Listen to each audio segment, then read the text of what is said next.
Halo, selamat pagi. Assalamualaikum teman-teman semua. Apa kabar? Sehat? Sorry agak ngos-ngosan karena habis olahraga ya. Langsung mereview karena ada beberapa permintaan atau di grup SSR Indonesia itu ya. Bagaimana sih sekarang kualitas SSR yang tahun pertama? Karena SSR sudah ada 3 perubahan ya teman-teman. Jadi ini yang generasi pertama, kemudian generasi kedua perang warna, yang kemudian keluar yang Thai look seperti Thailand, warnanya putih sama merah. Tapi pada dasarnya sama semua, cuma Yamaha memberikan nuansa perubahan warna pada stripping, terutama di upside down-nya dan di warna velgnya. Kalau yang terbaru kan upside down-nya pakai warna emas punyanya Yamaha MT-15. Karena pada dasarnya kerangkanya sama semua dengan MT-15, hanya berbeda masalah finishing dan jok yang ada di belakang. Nah, pada kesempatan pagi ini saya cuma ingin berbagi karena SSR saya ini adalah SSR generasi pertama. Jadi sebelum sudah launching barang dealer kosong, saya sudah inden. Jadi udah sekitar berapa ya, hampir 2 tahun ya, ini 2025, besok udah 5 tahun. Saya beli 2020 Januari. Kira-kira apa aja ya? Ini terutama penting banget buat teman-teman yang sampai saat ini masih nabung dan mau membeli Yamaha SSR ini, kira-kira worth it enggak, terus kemudian layak dibeli atau enggak. Ini pemakaian ya real setelah hampir 2 tahun ya, 2020 ke 2021 2022. Oke. Untuk yang pertama ya, kita untuk ngomong soal kualitas finishingnya dulu. Ini setelah 2 tahun ya, karena memang dipakai ya. Ini untuk motor kegiatan harian saya, untuk bekerja dan untuk dulan ya, main ya.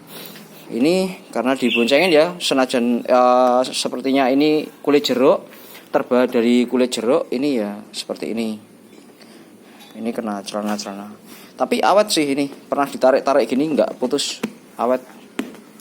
Nah, terus kemudian yang poin kedua adalah ini karena finishingnya adalah glossy, jadi ya mau nggak mau tetap ini kusam karena sinar matahari, terus kemudian terkena celana saya, terus kemudian ya seperti ini.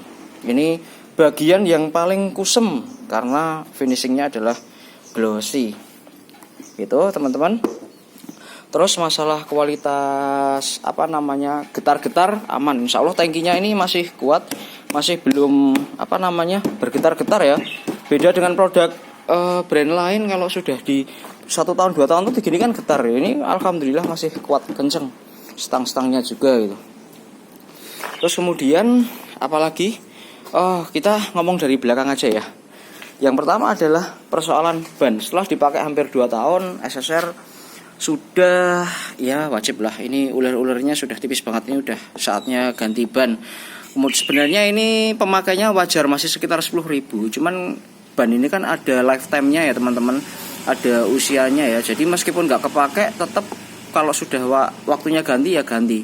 Terutama kalau sudah dilihat dari sini itu kan sudah bergelombang-gelombang.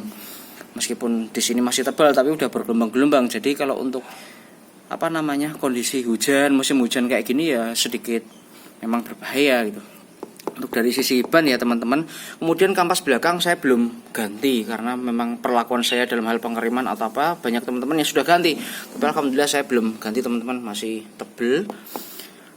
Terus kemudian masalah kualitas rangka. Nah, kualitas rangka karena pengecatan ini kan macam-macam ya kualitasnya. Untuk rangka SSR ini menurut saya untuk dalam hal kualitas pengecatannya kurang begitu bagus, karena ada beberapa titik yang sudah karatan teman-teman, kayak gini tuh karatan. Ini udah karatan ini juga karatan. Ini. Terus kemudian ya area-area sektor kaki-kakinya sudah cuma aman sih, cuma bagian itu saja yang dia berkarat. Oke, kaki-kaki. Terus kemudian setelah pemakaian hampir 2 tahun ininya kendor ya teman-teman. Jadi kalau di jalan yang dia agak bergelombang itu dia agak getar-getar gitu. getar-getar.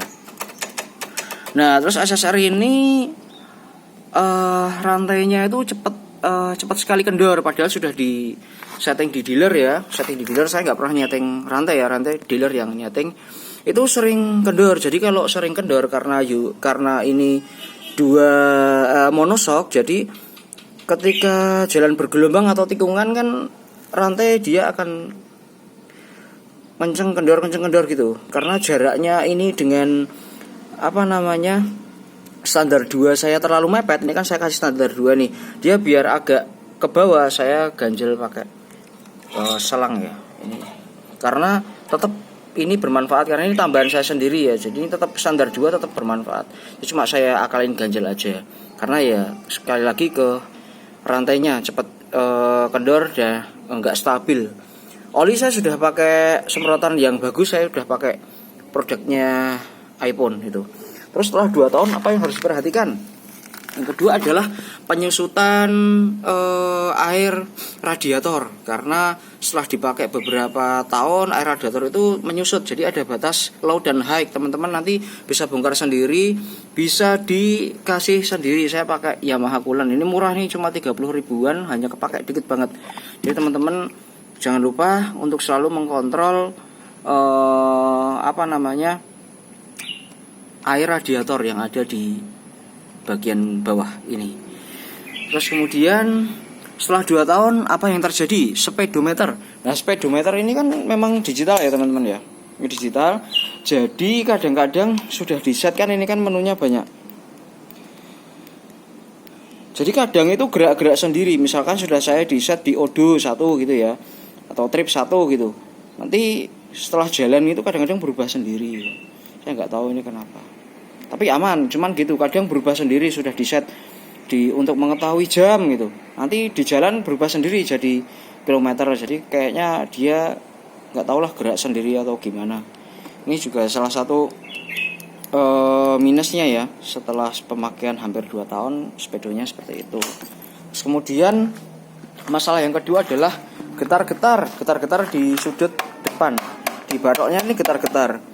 Nah ini saya akalin, saya ganjel teman-teman. Ini pakai lubang karet, ini saya ganjel di sini. Ini udah aman. Kemarin getar banget ini. Terus kemudian saya cari penyakitnya, ternyata ada di sini nih. Saya kasih karet sedikit teman-teman. Terus kemudian untuk kaki-kaki depan aman sih teman-teman, nggak ada yang namanya karat. Cuman ya kalau karatan soal knalpot ini wajar lah, karena posisinya ada di bawah. Ini sengaja nggak saya cuci ya, ini habis saya pakai biar teman-teman tahu kondisi realnya tanpa harus ditutup-tutupi. Terus kemudian bagian dalam itu teman-teman, itu juga sudah agak sedikit karatan bautnya. Itu ada di delta atas itu teman-teman. Terus kemudian baut ini juga sudah berkarat teman-teman. Untuk masalah karat-karat sebenarnya nggak begitu jadi permasalahan ya teman-teman, hanya cukup menggosok ini, membersihkan, atau bisa mengganti dengan yang kualitasnya lebih bagus. Tapi untuk dalam hal permesinan SSR tetap mumpuni teman-teman. Mau tanjakan dengan elevasi yang cukup ekstrim, turunan itu insya Allah masih bagus, masih bisa diandalkan teman-teman sebagai motor manual, transmisi manual atau kopling dengan desain retro modern. Jadi teman-teman yang hobi main ke pegunungan atau apa, ke jalan bebatuan atau apa, SSR tetap masih worth it ya teman-teman ya. Cuman ya mengalami penurunan kualitas dalam hal rangka dan apa itu termasuk hal yang sifatnya adalah wajar. Itu teman-teman. Cukup segitu dulu apa yang saya sampaikan, semoga sedikit banyak membantu teman-teman dalam hal memilih atau seberapa worth it enggak sih selama pemakaian 2 tahun ini. Silahkan teman-teman menilai sendiri. Nah ini sudah saya informasikan dengan apa yang saya alami. Oke teman-teman, sekian. Jika ada pertanyaan silahkan tanya di kolom komentar ya teman-teman. Semangat nabungnya yang belum dapat. Ingat nabung, jangan sekali-sekali hutang hanya untuk beli motor. Semangat nabung.